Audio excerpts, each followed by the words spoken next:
all. In Jesus' name, amen. Amen. All right, everybody. Yeah, let's turn up. Let's turn up a little bit. I knew that you was going to say Bro, that. the moment you was in prayer, I'm sitting there like, man, it's hot. Yeah. Nah, but, bro, everybody welcome. Those who are new, welcome to The Truth Doesn't Hurt. Where the truth doesn't hurt. I'm in the Tessie. Yes, sir. With my boy Myles, man. Bro, What's up, everybody? Before I even start, bro, I just want to thank you, bro. Like, just kind of give people some context. I got to your house, and we were trying to, like, it was originally we had, like, a different settings. Right. Like, a different scenery set up. But then, like, the lighting was just trash. Mm-hmm. So. That happens. So, that was terrible, bro. Called an audible real quick. Not for real, bro. And we had to. I'm glad that you were, like, thinking in that, like, regards, like, yo, like, let's just, you know, just switch it up. Cause I didn't want to, like, waste the opportunity to record. Yeah. Cause I was really excited to More time figuring that out takes away from the creative process itself. No, 100%. So I'm hyped, bro. Like, on everything, I'm hyped. Yeah, I'm excited to be here. Thank you. Yeah, bro. Tell the people about yourself, man. So what's up, everybody? My name is Myles. You feel me? And I'm originally from Philadelphia. I'm 23 years old. I am a creative in every sense. You know what I mean? I'm mainly known for music, but to be honest, I just see myself as a storyteller. I like to tell stories through different mediums, and music just so happens to be my favorite. But I'm just from North Philadelphia, Franklin and Diamond, and I was raised there, and I lived there till I was about, 20, 21 years old, and then I had moved out to Florida with my entire family, just looking for a fresh start, looking for, to just make it out the city. The city is, I love it. It'll always be home, but I just felt like there was more for me elsewhere, so to just go exploring new possibilities. And I met somebody like Tyler. Tyler was actually, they don't know the story, but Tyler's the first friend I made moving to Florida 3 years ago. He's the first person. Me? Yeah, it was you. The first person I really like linked up with, met, and he actually was like, he went out with my dad first before he even went out with me. Yeah, your dad and I, because you guys were new, and you guys were coming in, and then I always hear dad, and I'll never forget it, because I was greeting at the church. Yeah. And your dad was like, yo, I'll never forget it, bro. At first, I'm like, bro, this man's being a little weird. But he came up to me, he was like, yo, I just want to thank you, like, so much for greeting. But then he was always, like, coming up and saying what's up to me. And, like, we knew each other by first name, so I was like, yo, like, Andre, let's go get, like, breakfast one day. Yeah. And he was down. Yeah. So we, like, I think that's when I had first found out about y'all. Right. Yeah, shout out my dad. So, moved down here, and then, nothing slowed down. Nothing slowed down moving out here. The goal was always still, to keep chasing the dreams, pursuing the dreams. Our friend Mac, who you guys will probably see around, he actually, like, the one that really pulled me out of a little rut I was in and was like, nah, bro, you gotta keep doing music. As my audience knows, Tyler audience probably doesn't know, but my audience knows, I disappeared for 4 years from music. So I dropped a big project, Pretty Girls Don't Pray, in 2019, 2020. Yes, disappeared for 4 years off the map. And that might have been it. I ain't gonna lie. Like, but Mac had just, like, he just really pulled me out, bro. People need to hear the new stuff you're working on, da-da-da-da. So here we are now. I think that was the first part I ever heard of your music, Pretty Girls Don't Pray. Yeah. But, like, obviously, like, you have your own audience. Yeah. You're new to my audience. Like, Yeah. so now they know that you do music. So, what do you think people would, like, what do you think people would find out about you from listening to your music? So, I'm a Christian and I can't even hide it. You know what I mean? Like, that's really what I do. And I think that I took the approach of songwriting and storytelling as far as parables. It's not even original. I took it straight from Jesus. I can't even lie. Yeah. I feel like I'd rather tell you the parable and you learn the lesson yourself and you get to take away from the music rather than me trying to force feed you the message, because at the end of the day, I'm no better than you are. I'm just a human being figuring it out. So I decided to take the approach of making my music just my raw life experiences. Pretty Girls Don't Pray was really a breakup album. And I just wanted to, really like a mixtape. It was like just a breakup project, me reacting to my everyday occurrences, living in life during and after a breakup, and how do I recover from that. It was my first time going through something that brutal with somebody I love that much. Yeah. And I was like, yeah, I could try to act all high and mighty like I got all the answers, but I don't right now. I'm depressed. So what am I going to do? I'm going to go in the studio and just say exactly how I feel and let people take away their own lesson. I'm not trying to force feed you anything.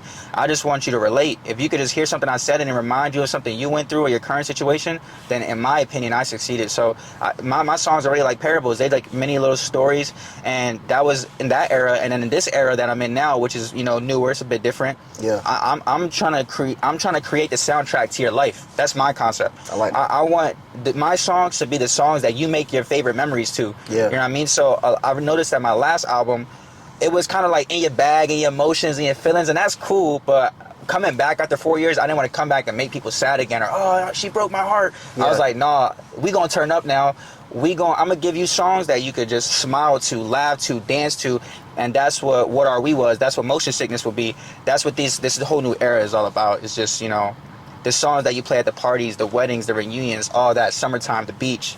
I deserve to be happy, and I want that to reflect in my music. Like, I mean, I don't want it to be all in the bag anymore. Yeah, no, 100%. And then, like, I remember from when I first met you and we were talking about your music, you did tell me, like, there was a time when you were doing music so consistently, like, you knew some pretty connected people, like, you were in LA, I think, correct me if I'm wrong, but, like, you got offered, like, a music deal. Yeah. So, like, what is it like, you know, being in that position where you pretty much, like, anybody from the outside could be like, oh, like, I'm on top of the world. Yeah. I'm doing cool, but then now you move, completely different city, the culture is different. Yeah. But then the one thing that you could say that, like, is a big part of you, like, was on hold. Like, yeah. Would you say, like, the change of, like, going through the breakup and changing scenery kind of, like, unmotivated you a little bit for the music? I don't think that it unmotivated me. I think that it made me take a huge step back and self-evaluate. And I would say that when I was making music before, even though I was telling my story, I wasn't self-aware. I was just literally just telling you what was happening in my life, but I wasn't analyzing it to move on from it in a proper way. Yeah. And I feel like those 4 years, I took a huge step back. After high school, you know, a lot of the people watching who know me from high school, like, it was even on my graduation cap. When I threw it in the air, you know, it said, you know, I was moving to LA. That was the dream always, was that as soon as I graduated high school, I was going to move to LA. The plan wasn't really Florida. Yeah. And I had all the connects. I had, you know, several people that I knew. You know, my songs was being played in Capitol Records, you know, lobby before, you know, they even came out. Like, I had connections. I had people who were interested in seeing what was up with me, possibly offering me, you know, deals and negotiations and all that, but they wanted a catalog. And after I put the album out, I just felt like I didn't have it in me to create that catalog that now I'm creating as we speak. And I'm excited about it. But yeah, it made me take a big step back, reevaluate my life, really understand, become self-aware for the first time, and then put the pieces together. And now I feel like a much more whole, complete being. I told my fans this on my story a couple of weeks ago. It's the best way to say it, is that I'm finally the version of me that y'all always deserved. Yeah. And I'm sorry that I wasn't able to give that to y'all from the beginning, but now I'm here, and I can't make up for lost time, and I won't even try to. But now that I'm here, I'm going to do my best to give y'all everything y'all deserve, because y'all have supported me from the beginning. Yeah, for sure. I like that, because then how I look at it is you're now making your music, like, not from the standpoint of just, like, I need to perform or make myself look good. Like, I'm just making music. Like, no matter what, like, yeah, like, it'd be great if you made a couple bands off making music, but I feel like you really love something, like, you would even do it for free. Like, yeah. The money's just something that, you know. And I'm going to tell people the truth about the music industry is that your favorite artists, a lot of them are doing the music for free. Yeah, Drake. Not Drake. Not Drake. But a lot of your music, like, if we talking about music in itself, just the music, that means the audio file, the MP3, the WAV file, whatever it is, the music, the song itself. Yeah. A lot of your favorite artists is doing it for free. They not free at $0, but it's not enough money to change a life. Yeah. Therefore, it doesn't make any difference in the grand scheme of things. They're making money off of shows, touring, merchandise. That's why the bundles are out. That's why the get the vinyl and that attached to the CD, and then we're gonna send you a hoodie and all that. And that's why. And then with that, you get the pre-sale ticket for the show. That's where they're making the money. The music itself, I'm not doing crazy shows and tours, and I don't have merchandise yet. I'm just doing music. Yeah. So in a sense, I am doing it for free. You know, a lot of people have the misconception that because I have a Tesla, my videos, and you know, I'm 23 years old, I got a Tesla, or I make music, or I wear drip and all that like music is the reason. Absolutely not. I hustle and grind just like everybody else. You could be a painter, you could be an engineer, whatever you're doing. I'm working hard just like you to be able to fund my own career. I'm my own label. I'm my A&R, I'm my marketer, my video editor, my social media manager. It's a one-stop shop here, and I just want it that bad, and I want to give the art to y'all that bad that I'm willing to make those sacrifices. But music ain't the reason why I could just, you know, drive this car. It ain't music. That's a misconception. Maybe one day music will reward me and all of it will be worth it, but that day ain't today. Yeah. You know? But I mean, like, I think the one thing, like how you're saying about the music industry, and then not even the music industry, but just like who Myles is when it comes to music, like, I feel as if, like, I can only relate it to the podcast because that's the only, like, real creative thing I have going on. Because I know before we started recording, we were kind of diving into that a little bit. Like, anything that involves, like, being creative is, like, it opens up a part of your mind that's a little bit different. But it's not only for the sake of, like, okay, like, I want to just make this concept. I just want to make this music just because I like making this music. And I feel like that's what it should be. But I feel as if, like, at least for me, like with social media and all these different aspects that tie into it, I think all that stuff really makes it hard for us to just be creative. You know what I mean? I feel like what you're doing now is like you want to be the version, you're finally giving people the version of which they deserve from the beginning. Is that how you said it? Yeah. Like now you're just kind of moving in a creative space, just moving free, just flowing, doing what you got to do. And now, like, doing that, it kind of allows you to make music the best way you can, because then now you're not putting that, like, pressure on yourself. Yeah. So, like, when absolutely. So, like, you know, when you were doing stuff and, like, you know, because you did go to LA for a little, like, you would go back Yeah, and forth. I would go frequently. Yeah. So, like, how was, like, would you say, like, how you were in LA making music then feels so much different from how you're making music now? Absolutely. I want to tell people a secret. I don't do studio sessions, and I'm not in there with a bunch of engineers and all that.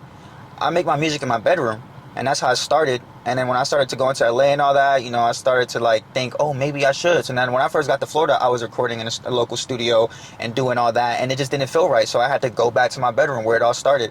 And that's where my best music comes out. All my favorite songs, you know, shout out, you know, songs like Chalked and, you know, some unreleased music I have now. Yeah. They're made in my bedroom. Tollins, shout out Tollins. But those are made in my bedroom, and I'm recording myself. Like, I learned Pro Tools. Like, you know, I got the job at 14 at Chick-fil-A to be able to buy myself my home studio and do that. I put the hours in, you know what I mean, to be able to not have any excuse for why music isn't getting done. You know what I mean? I could wake up and hop on my laptop and I have my whole studio right there and I could make music. And before I go to bed, I can make music. Like I don't have to wait on anybody else. So I don't do the studio sessions and all that. And to be honest, if you're an upcoming artist, you don't need that. Watch some YouTube videos, ask questions to people around you, and you could learn, just like me, how to use Pro Tools, how to use FL, how to mix, how to master and all that. Thankfully, I have Feo, but shoot, if I didn't have Feo, I would have just had to get on the computer and learn how to mix and master too. Yeah. You know what I mean? How to make beats too. He takes care of that for me, and I'm blessed to have him as a partner. But yeah, I record myself, and then I'm sending him the files. And then he'll mix and master, and then we put the songs out. It makes everything faster. But I told a friend this recently, and it might sound pretty extreme, but I'm just going to say it here, and this might be controversial. Don't get me canceled. I'm just playing. This might be controversial. You can't call yourself a musician if you don't have unlimited access to creating music. Okay, All right. So if you say that I'm a musician, but actually, when was the last time you were in the studio? And you say, oh, a month ago because I had to schedule a session and my engineer ain't been available, da-da-da-da-da. It's still a hobby for you. Because somebody who's a musician, that means that is a primary occupation in your life or the primary role you play in your life in the grand scheme of things. And if you can't do that at any given time, then it's still a hobby for you. And if you want it that bad, you have to secure a position in your life where it's not a hobby. It's something you can do any day at any time. Yeah. And if you're still chasing music and you're chasing a dream and you're telling people you're a musician, but you can't hop in the studio and you can't make music and do what you're made to do at any given time, it's still a hobby for you. And I'm sorry to break it to you, but you got to figure that out. You got to get that extra job. You got to get that. You got to grind to make sure that you could be a musician any day. Because y'all call yourselves a musician, but really, let's say you go to the studio 4 times a month. You're only a musician 4 days out of the month. So really, majority of the month, your everyday life, you're not a musician. All right, so, like, just to kind of speak for, like, the other people that could be like, okay, like, all right, because anyone listening to this, because I'm not going to lie, if it was me, I'm like, bro, what you mean? Like, you don't know what I got going on. So, like, let's say, like, on the other hand, you have those artists that don't have, like, because thankfully for you, like, you know, you got your cousin, you got Feo. I believe, correct me if I'm wrong, your dad did music for a little bit? Yeah, he did. Yeah, I have a long history of music in my family. Yeah, so, like, you are kind of set up to have, like, to see the stuff that go behind it, to where, like, you know, like, if it really came down to it, you would have the support to have the resources to do what you need to do. Right. But then, like, you have the people on the other hand, like, of what you just said, to where, like, that do aspire and want to be musicians that don't have the access to do that stuff. So, with a statement like that, like, of course, people are going to ask you, say, like, how do you be a musician when you don't necessarily have access to the things to be considered a musician? Right. So if I told you that I could look into the stars and I could identify 6 constellations in 5 seconds. Okay. Right? Does that make me an astrologist? Nah. So you're capable of creating music. You can do music. But to be a musician is to constantly be in the state of creating music. Okay. So Right? what is that like? Like, I'm always like, what's the word? And I'm not saying this because I'm being hard on y'all. I'm saying this because I love y'all, and because when you get to LA and you get to the label meetings and you get to the A&Rs, I'm telling you what they're going to tell you. And it's going to break your heart if nobody tells you and prepares you for the harsh comments that you'll receive. But if they ask you how often you are in the studio, and you say, twice a month or 4 times a month because, you know, like, the studio costs this much and I can only afford it, this, da, da, da. Like, I'm not telling this to you because I'm, like, picking on you. I'm telling you this because this is a realization I had when I was 14 that made me go get the job at Chick-fil-A, where I went to school from 7 to 3 and I worked at Chick-fil-A from 4 to 11. Yeah. And that was my life by choice. I made that sacrifice. So I'm not being hard on y'all. I'm telling you the truth doesn't hurt. I'm telling you the raw truth, and now it's your responsibility to put yourself in a position and make the sacrifices so that your reality can be that you are a musician. I want you guys to be able to call yourself a musician. Nah, facts. Look at the camera, tell them that. I want you guys to be able to call yourself a musician in the truest sense. I don't want it to be a hobby for you. If it's your dream, it can't be a hobby. It can't be twice a week I'll record and then Now, once you get into the state of constantly releasing music, there is going to be an aspect where you're not always creating the music. So, for example, certain times of my day, I'm creating content. Yeah. But that's still content for my music. Yeah. Or not every day I'm recording. Some days I'm just songwriting. But you just always got to be doing something. You know what I mean? Yeah. So I guess, like, you're pretty much saying, like, when you have a dream and, like, that's what you want it to be, there's no excuse to not put that work in to make it happen. Exactly. It's all on you because, you know why? Some people ask me this, all right, Myles, you've been making music since you were 9 years old. You're 23 years old. Why didn't you make it yet? The truth doesn't hurt. I'm going to tell y'all the truth. The reason I didn't make it yet is because I was waiting for my life to change. Yeah. I was waiting for somebody to come and give me the golden ticket. I was waiting for somebody to meet the right person that was just going, you know how they say you're one person away from a different life? Yeah. I was waiting to meet the one person, for my song to be heard by the one person that was going to come change my life. So I realized that some of my work ethic was lacking because I accredited a certain amount of what was required of me to somebody else who didn't even exist, right? So then once I locked in and I realized when I got older, oh no, nobody's coming. Yeah. Now somebody might actually come, but you can't rely on that factor. What if they take 20 years? Are you okay with being an underground artist for the next 20 years? Or are you going to step up and take that responsibility on yourself and say, I'm not going to wait for somebody to come along and change my life. I'm going to have 5 jobs. Like I said earlier, I'm going to be my own manager, my own social media manager, my own video editor, my own producer. Like, are you willing to take on more roles? See, nowadays you can't just be a songwriter. You can't just be a recording artist. You got to wear multiple hats or else you're going to get outworked. And the label's going to see, okay, you really good at songwriting. You're amazing. But this guy over here is a little less than you at songwriting, but he does 5 other things. So we're going to sign him. Yeah. So then, okay. So, like, saying all this, right? Because I'm not going to lie. If it was me and I did music, I'd be like, bro, who the hell is buddy to tell me, like, all this stuff? Like, So, like, just to kind of give people a little bit more background, like, of what makes you qualified to speak from this stance. Like, there was a time where you did, like, get offered, like, a record deal, correct? So, like, tell us about that. Yeah, so basically, it wasn't like a contract that's like boom, boom, boom, boom, boom, sign a dotted line, 360, boom, advance, 360. What it was is that there were multiple labels interested that we were speaking to, and they kind of told us, you know, where it's at, how they see me, and they were basically saying to move forward, this is what we require of you. And most of the labels ask for a 20-song catalog. That's what they want. They want to know that, all right, you got that hit song, can you do it 20 more times? Yeah. So I had a song that was popping off in Philadelphia called Lost Me. It was the first song I ever released with Feo. And that song was popping off, and it had reached, you know, LA where people were hearing about it, and it was in circles, and people were excited about this upcoming buzz. At the time, I'm still a teenager. I'm like 17 years old, so they're very excited at the potential. Yeah. They wanted to know that I could do that 20 more times undeniably, right? So basically what it was it was all up to me.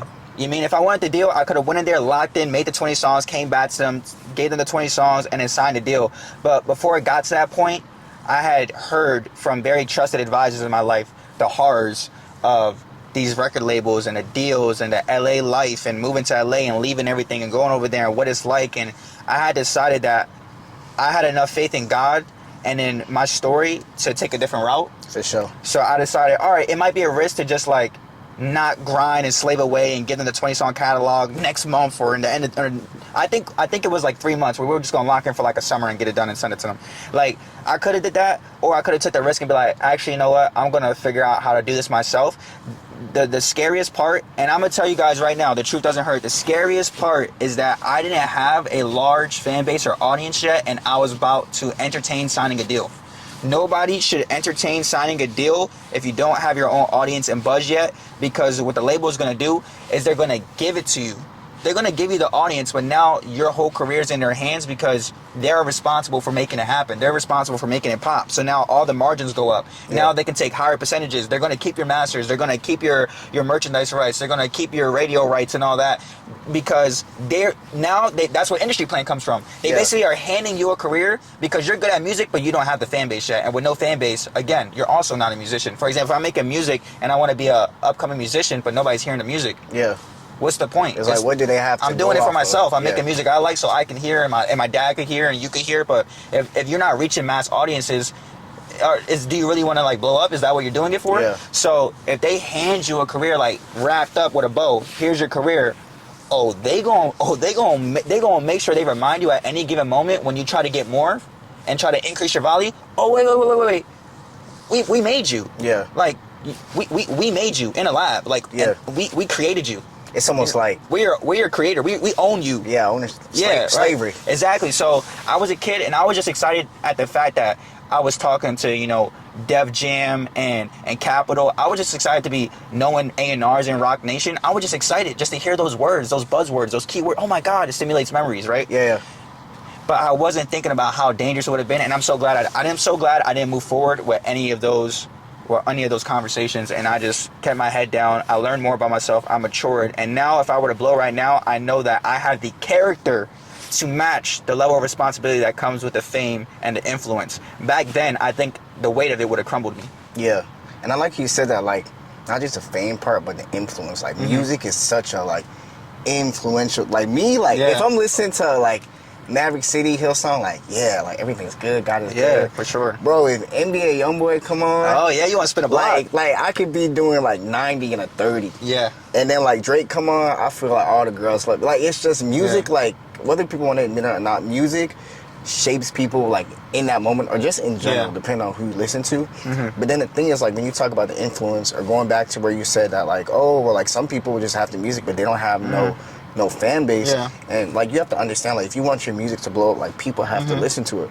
So, but a lot of times, everybody's like, you have SoundCloud, you have all these different ways where, like, music can be out. So, like, everybody's making music. So you might have people to where, like, their music just isn't reaching those ears to have, like, an audience. So how do you, like, what can you tell to somebody who can't push through to continue making their music to get to where they need to get to, because the numbers aren't reflecting how good they actually are at the music. Right. So, like, have you ever been through that? Like, how do you push through that? Like, how do you... I'm still there right now, where I feel like I'm a lot better than where I'm at. Yeah. I feel like when I was 17, It Lost Me was out and all that. I felt like it was a little more even. I'm a lot better now than I was back then, but I think the numbers were appropriate for where I was at now. Where now I feel like it's super lopsided, where I've grown so much in the 4 or 5 years since then, and I think I am a lot better now. And I think that my music is radio worthy. I think my music can compete and be side to side with any of the big artists on Billboard. I truly believe that. I'm very confident in Fail on the production side of things. Me as a songwriter and a performer, I know that it's 1-to-1, if not better, than a lot of the music we hear on a daily basis. For sure. I'm confident, right? But like you said, I don't have the numbers, I don't have the audience, and it's because I thought that my presence in the game was optional. Yeah. So I thought that I could drop music and then take a vacation, right? You can't do that until you're Drake. Yeah, that'd be really contradicting to what you said earlier. So, exactly, right? And that was the immature mindset. This is why I needed 4 years off to really learn a lot, because I learned that my perspective behind chasing this dream was broken. It was shattered. It was a mess. And I needed to piece the truth together, because what I had was a bunch of lies, expectations, and stereotypes of the industry that I had just heard from the outside. Yeah. But then when I was in LA and I was in circles with people who were actually in this industry, I didn't have the stereotypes anymore. Now I had reality. And it was like, oh, no, this is actually what it is. And then I had to reframe my entire perspective and then approach this dream from a completely different angle. That's good, bro. That's tough though, like especially when you've been doing something for so long. And I'm pretty sure like, you know, you got people like in Philly, your family supporting you from day one, like, oh, like yeah, like you know, you're gonna be a musician, you're gonna be big. And I always say like stuff like that to tell a child no matter where you are. Like that's wonderful stuff because of course you wanna like lift up your kid. But then like I feel as if like there's a really good thing that comes about for those people in your life, whether it be your parent or family member, whoever, that is always a little bit realistic with you. Because I feel like when you're just told you're too good at something from the beginning, and there's, at least how I feel about it, and there's no criticism along the way, like, are you really improving? Like, you can make music for 10, 15 years, but like, you're almost like at a plateau. Like, it's never like a progression. So like, you know how you're saying like you have to like shift of how you like view that dream. Like, I can imagine that was kind of tough because, like, I like being told I'm good at stuff. I'm not going to lie. I like being told I'm good at stuff. But along the way, that if there's no sort of criticism, I don't feel like I'm getting, like, any better. Right. Yeah. Like, so, true. like, I just can't do it. And that's why I try to tell people, like, yes, like, yo, have those people that encourage you. But then at the same time, like, I need to have people that would tell me, like, yo, this is trash. Like, as much as, like, I don't want to hear that, but, like, I would get much better from somebody telling me something is bad than just being like, oh, this is really good. So, like, you know, being in music, like, you know, you obviously, would you call yourself, like, an independent artist? Yeah, absolutely. So, like, being an independent artist and, like, trying to make it to where you need to do, like, not even in the music industry, like, or anything creative, but just trying to reach a goal that is outside of your regular working space, outside of your normal career, of which people are used to seeing, like, what would you say your support system looks like? Or what does your support system have to look like to not only keep doing what you need to do and be consistent, but to make sure that you're consistently getting better? Yeah, that's good. I think that I have a very incredible God, and if you are trying to fight an uphill battle, For sure. and you don't have faith in your life, I sincerely feel bad for you. And I don't say that out of pride or on a pedestal. I just say, no, I actually feel bad for you because I know what it was like to walk away from my faith and still try to pursue this dream on my own strength. And I know how hard those nights were. I know what it was like to be banging my head on that wall, that writer's block, that just worthlessness to just make music and then put so much effort into songs and realize I talked about nothing for 3 minutes. And that it evicted no emotion out of anybody. I know what it was like to be superficial. I know what it was like to give people what they wanted instead of what I was purposed to create.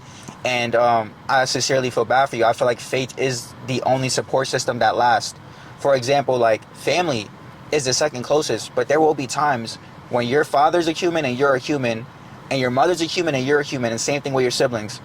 And humans don't always see eye to eye. You will have those seasons where maybe, you know, it was a rough year and you were not as close to your family as you were usually. Or you and your homies fall out. You know, I've been through kind of like multiple circles and friend groups since moving to Florida, and it's no beef, but people just go their own way sometimes, and we all have different paths and different seasons. And sometimes the person you were spending every day with, now you don't see in 4 months.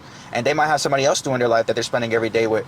So to rely on people when people are imperfect is an imperfect support system. Naturally, from day one, offer it, right?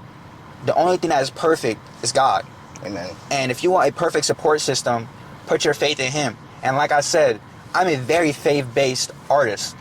It doesn't mean I'm a Christian rapper or anything like that, or I'm over here telling you guys, oh, you guys need to repent and go to church and all that. Be yourself. Be authentic to who you are. But also repent and go to church. Yeah, facts. That's good. But be yourself. For example, I've never been the person to, like, take the approach of preaching at people. I do things through relationship. So me and Tyler, we're both Christian, but when we link up, we're just doing relationship, and we're just loving on each other as brothers. And that's how we feel the Christ in each other. You know what I mean? So I feel like if I just love on people and meet them where they're at and give them entertainment and give them a good time and show them love and like, they'll still feel the presence of the Lord in that without me ever having to, like, be very, like, blatant about it. So that's just my approach, and I respect everybody else's approach. But I would say that the best support system is always going to be faith. Whatever you believe in, I won't judge, right? I can't judge, right? But I believe in my God. I believe in Jesus Christ, and He has never let me down yet. Man. Bro, well, everybody, like, we about to, you know, wrap it up, but, you know, I just want to come again and just say, like, you know, thank you, bro. Like, I think I could just to leave you with this, like just knowing you for the past 2, almost 3 years now, like bro, like when we first met to now, like and how much you're locked in, bro, you're a completely different person.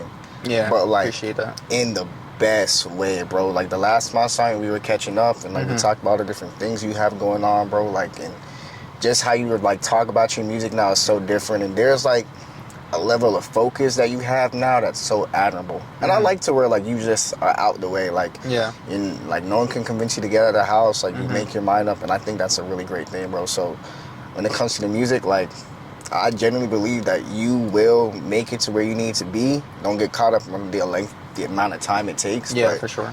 I think the fact that you're just consistent, like God's gonna bless that consistency. But you know, before we close out, like any music you want to tell people to look out for? You know, we got the Tesla on. You want to yes, sir. So I'll play y'all a little snippet of a new song. But first off, you know, I'm in this new era. I'm dropping monthly, so y'all, there'll be monthly songs for y'all, and all of them are bangers, upbeat, great music. Yeah. And yeah, so I dropped the What Are We? That's coming out, and I got this song right here called Motion Sickness that's going to be releasing, and I'll let y'all hear a little bit of it real quick. Yes, sir. Exclusive. Don't copyright me. Don't copyright me. I'm not going to copyright you. You know what I'm saying? We not going to do that. Don't copyright me. All right, let's be joking. All right, bet. So, yes, sir. Y'all can hear a little bit of this.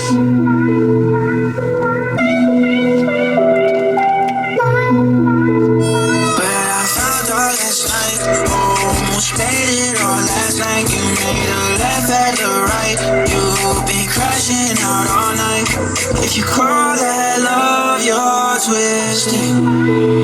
How you up around with no motion sickness? She the talk of the town, can I get a witness? How you got a Bible verse in your bio? That's ridiculous. I just walked in. Who is he? The one that get them all talking. She on what you might not see. Nah, bro. But that's coming out. What month we in? October? Yeah, that's coming out October 23rd. It's a Wednesday. Wow, that's very Drakey. Oh, yeah. October, yeah. Shout out the boy in the 6th, yeah. So that's coming out October 23rd. Depending on when this comes out, it might be out already or coming out soon. For sure. So just make sure y'all stay tapped in for that. Please support the podcast, Truth Doesn't Hurt. You guys will be seeing me around. I'm not going nowhere. But Tyler giving people a platform to tell their story, to just tell the raw truth about where they're at in life. I think it's a beautiful thing. So lock in with the boy, support him. And yeah, y'all be seeing me around. I appreciate y'all. Much love. Yes, sir. Well, everybody, you heard it from the man. Tune in to The Truth Doesn't Hurt. I'm gonna attach some of his songs at the bottom, so if anybody want to listen and get to know Myles, tap in with me. Tap in with me. Appreciate y'all. Love y'all.